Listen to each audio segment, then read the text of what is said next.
actuellement. Si c'est possible. C'est possible parce que on a du gaz qui entre, on a du pétrole qui entre, on doit le sentir. Et surtout, qu'on nous dit qu'on est en train de raffiner notre pétrole. Oui. Donc, je Mais pense à quel que... coût? Bon, il faut leur donner 3 mois et les interpeller sur la question parce que tout le monde attend les résultats du traitement du brut de Sangomar sur les prix à la pompe. ñëpp a ngi xaar segg bi ñuy segg suñu pétrole pour mu am jeexital ci njëgu essence beeg gasoil bi. ba ci courant bi peut-être. ba ci courant bi bu ci fuel bi bokkee bi nga xam ni Senelec moom lay lakk. ak diesel oil bi nga xam ni moo gën a diis gasoil tuuti.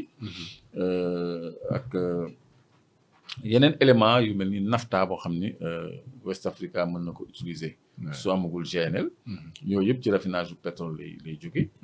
butane le gaz butane tamit. bi ñuy toggee war na mën a wàññeeku parce que ci raffinage du pétrole aussi la ñuy jëlee gaz boobu. donc parce que ay bande yu ngand la ay tours de distillation yoo xam ne dañ ciy baxal ci taat bi pétrole brut bu diis bi. waaw léegi collool boobu di jóg ci kaw parce que tour bu kawe la. lu muy gën a kawe muy gën a sedd refroidissement day indi li ñuy wax effet de condensation maanaam collool bi day dellu nekk ndox wala mu des nekk gaz aussi. parce que gaz yi ñooy njëkk a génn butane propane ak éther yi. après essence yi après gasoil yi après nu mu tuddati kérosène plutôt. après nu mu tuddati diesel oil fuel xam nga les lubrifiants mooy huile yi après graisse yi. après goudron yi après yooyu. ba ci bitume nga xam ni mooy mujjee bi ñuy defaree tali yi. donc loolu yëpp ci pétrole lay jóge léegi ñun suñu pétrole buñ ko raffiné parce que nit ñi essence ak gasoil rek la ñuy xalaat parce que mooy gën a impacter le coût de la vie. mais au-delà léegi vidange par exemple man dama gën a xam lu xew ci vidange ñun bu njëkk ay 18 000 lañ doon vidange yi. léegi da ngay laajte ñu ni la vidange yi oto léegi da ngay laajte ñu ni la 56 000. le bidon de 5 litres. ki bu ñu daan jëndee ñun ay 7 000 francs à l'époque. et puis de la plus grande qualité qui s'appelait Ultramax. boo xam ni Elton moo ko doon jaay c'est une publicité gratuite. moom moo doon jar loolu entre 7 000 et 9 000 francs léegi on te parle de 56 000. xoolal différence bi. de 7 000 9 000 à 56 000 un bidon. te bu fekkee da nga jël 7 litres tu achètes 2 litres supplémentaires. à combien de francs le litre. dafa cher léegi loolu bu fekkoon ni dañ koy produire fii des lubrifiants de qualité. doon na aussi am jeexital ci nit ñi dina baax ci ñun. boobaa dina réduire importation wu huile yi régie wane sànq. parce que c'est des huiles importées. ñu consommer nos propres lubrifiants. dans nos moteurs qui sont au-delà des voitures. mais les centrales. les grandes industries nga xam ne dañuy soxla huile. jusqu'au navire nga xam ne dañuy ñooñu ay fûts la ñuy embarquer. c'est ça est-ce que gis nga navire bu ñu koy préparer mu dem fii. effectivement ay bërigo huile. lay embarquer. parce que c'est des moteurs Perkins qui ne s'arrêtent jamais. Perkins Baudouin et Caterpillar Deutz. donc c'est des moteurs qui fonctionnent à plein régime. ils ont tout le temps besoin de lubrifiant. donc raffinage suñu pétrole. retombées yooyu la war a am. c'est ça ci ñun. donc on attend mais prix yi ñuy appliquer. c'est à la limite bëgguma ko qualifier. mais c'est pas normal. c'est excessif. waaw pour ne pas dire plus c'est vraiment pas normal. nga am un gasoil qui te revient même pas à 384 parce qu'on a mis le transport du Mali c'est 50 francs. muy revenir 990 francs à la pompe loolu je crois que lu ñu war a seetaat. ñu war a seetaat voilà yaa ngi wax tout à l'heure. xam naa ñi ci nekk nag dañ ma mere parce que dans le trading ils veulent pas qu'on mette ça sur la place publique. moi c'est ça mon problème. moi je suis votre serviteur. moi je mets à votre disposition. li nga xam ne nit ñi ci la ñuy liggéey di ci am loo xam ne ñun dañ ciy dee. bu fekkee ni ñun dañ ciy dee dinaa ne lii moo ñuy rey comme ça ñu wut ci pexe. c'est vrai que ñiy tedd dañuy bëgg di tedd tout le temps. mais à quel prix sax ñoom les traders. mais non pas du tout. du leen tax a perte. pas du tout mais l'État prend limite un peu les. l'État prend beaucoup aussi léegi pour l'État. Oui. pour revenir à l'État. li muy perte ci taxe ci revenu fiscal. ci retombée fiscale plutôt. mën na ko dabu ci implication dans l'exploitation de nos ressources. ñun amuñu cimenterie. on a SOMISEN Société des mines du Sénégal. CIMAF les Marocains bërki Dembo Ndiaye la ñu ñëw ils commencent à inonder le marché de ciment. su ñu amoon cimenterie nationale danañ ci am lu ëpp lu ñu am ci taxe ci gasoil beeg essence bi. te bu boobaa ñun du ñu sonn ci essence beeg gasoil bi nga xam ni gouvernement bi du soxla di ci jël lu muy dundee ci suñu kaw ñun parce que consommateur final bi mooy supporter lépp tous les coûts. consommateur final bi moo koy l'entreprise bu ko état bi taxé 100 day teg 100 ci prix de vente du ko yëg. ñun ñoo koy fay en fait en fin de compte. donc war nañu ci état na créer de la richesse. Ouais. parce que notre sous-sol est riche. très riche. nos eaux sont poissonneuses. On a des ressources forestières. am nañu du soleil en abondance qui peut être transformé en énergie.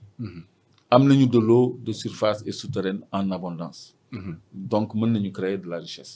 mën nañu créer de la richesse sànq yaa ngi wax mbiru NAFTA bi ne peut-être West African Energy dina ko soxla au gaz où le gaz n'est pas disponible pour la centrale. mais West African Energy boobu noonu la ñu taxaw tuuti.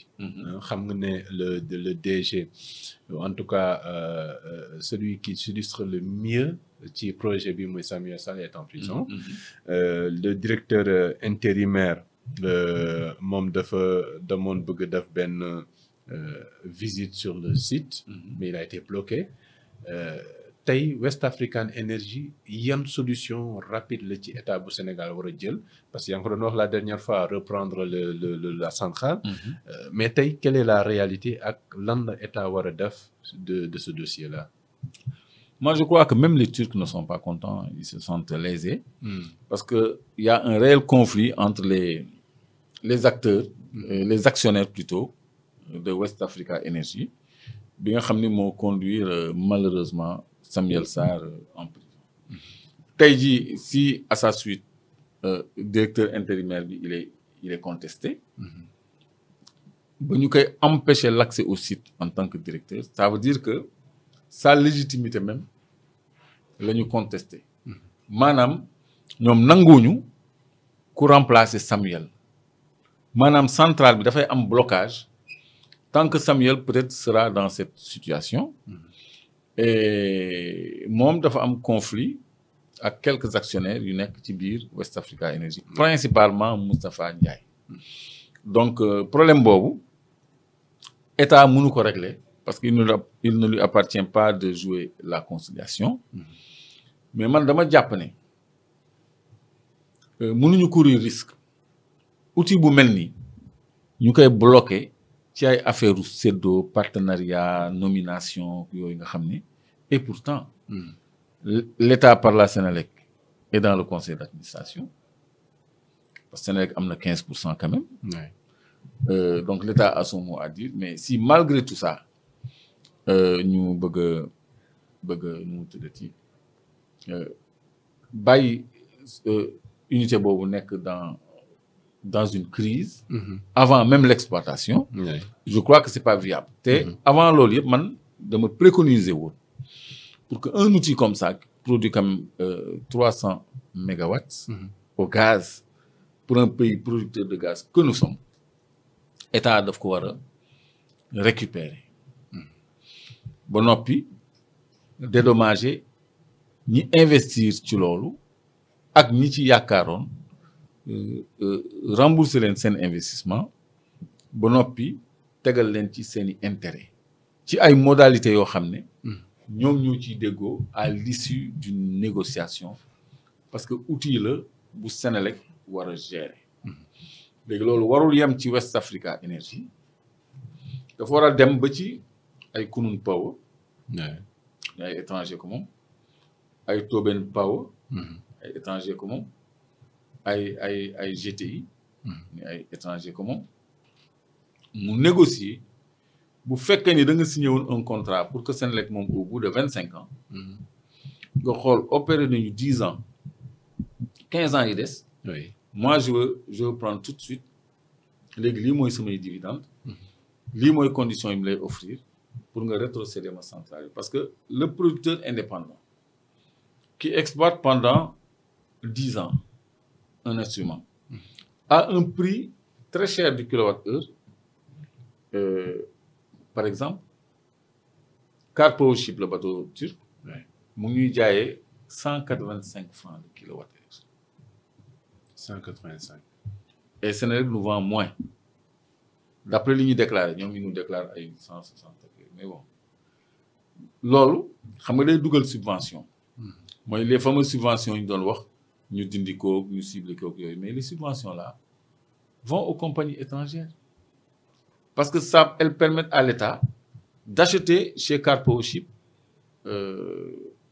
à 185 le kilowattheure pour nous le revendre à 160 francs pourquoi ñuy fay kooku 185 di fay Kunun Power ay 71 francs keneen ñu fay ko 55 francs et cetera sur quels critères surtout que ce navire-là ne respecte aucun contrat parce que gaz la waroon a fonctionner c'était ça le contrat sur 5 ans 5 ans yi passé na te ba léegi fonctionner gul gaz léegi loolu ñun ñoo koy supporter rien que le marché de fuel pour alimenter ce bateau-là par an c'est 109 milliards Moustapha image bi ñuy jox en fond d'écran c'est du zircon en fait c'est une barge boo xam ne pour traiter les sables lourds la pour traiter zircon la c'est un lac artificiel enfin c'est un plan d'eau artificiel je peux même pas l'appeler lac boo xam ne dañ ko def uniquement pour pomper le sable ça n'a rien à voir avec l'oil and gas image bi je le rappelle parce que damay gis mu koy teg tout le temps il faut que ñu xam ne lii c'est le zircon aussi donc où en étais-je West Africa comme beaucoup d'IPP des producteurs indépendants beaucoup de producteurs indépendants Senelec dafa war a négocier ak ñoom pour récupérer seen outil de production y compris ñi nekk dans le solaire nga xam ne on leur a donné nos hectares ñu lal ci seen panneau solaire bi ñu ko jaay y compris le parc éolien de Taïba Ndiaye et nguur gi dafa ni ñoom dañu war a jëm ci souveraineté Senelec doit se remettre à produire de l'électricité à augmenter son parc de production plutôt que mu nekk jëndkatu courant la Senelec achète 77% de l'électricité qu'elle nous vend 77% li ci ëpp ay doxandéem ñoo koy jaay ñoom ñoo ñuy jaay suñu ndox ñoo ñuy jaay suñu courant ñoo ñu defal suñu ay plaques immatriculation ñoo ñuy jaay suñu silex bi ñuy wax étranger yi ñoo ñuy jaay ciment bi nga xam ni matière première bi fii la jógee mais il faut qu'on essaie de changer les choses man lii moo tax man ma sonn ci débat bi parce que man loolu sama xel nanguwu ko lii fi nekk yëpp ay étrangers ñoo ñëw di ko jël di ñu ko jaay transformer nos matières premières ba pare jaay mais on a Somisen ça sert à quoi c'est pas juste un poste de direction et une équipe de direction c'est la mise en œuvre d'une vision conformément à la direction de la prospection et de la promotion du bassin sédimentaire sénégalais donc war nañu dem vers la gestion d'unités d'extraction or bi phosphate bi cimenterie zircon bi lithium bi fer bi mais il y a beaucoup de choses à exploiter le sable extra-siliceux bi nga xam nga suuf la ñuy defaree verre suuf bu set donc Malika ba entrée Saint-Louis Diohine Diokoul suuf boobu yëpp c'est du sable extra-siliceux donte ñu ngi ciy exploiter zircon mais suuf si boo dindee zircon bi ba mu jeex destu suuf boobu rek verre la sable extra-siliceux la moom la ñuy defaree verre. mooy bii faral di tàkk noonu bu naaj bi non suuf normal comme suuf. suuf bu set maanaam xam nga suufu koñ yi. des fois maçon bi ñëw gazé fa mu am ay impuretés wala garab bi wàccee ay xob wala muus bi xaj bi jaar fa wala fas bi mu am ay loo xam ne bokkul ci suuf si ànd ak moom. mais suuf si rek suuf si kese. le sable de dune pur. oui. donjam yooyu. oui comme suuf bi nekkoon Parcelles Assainies avant ñu koy tabax. xam naa yow loolu xam naa fekkee woo ko. c'était des dunes. oui. ces sables de dune là donj boobu c'est de la silice pure. sable boobu nga xam ne moom la ñuy taf ci mël yi. loolu mooy silice pur parce qu'on nous a appris que à l'école c'est plus dur que le verre et l'acier. oui. Alors pourquoi le sable est plus dur que le verre et l'acier mënoo ko xam parce que c'est à l'état friable. mais boo gisee mël bu ñuy daggee weñ. oui suuf la ñuy daggee weñ xamoo loolu gisoo loolu. defoo ci attention matière bi nu mel ça lui ressemble quand même. dañuy jël benn matière. jël suuf collé ko ci. suuf lañ ci collé pour suuf si bañ a détaché wu tourner ko mël xam nga mël. je connais bien moom la ñuy daggee mur beeg affaire yi.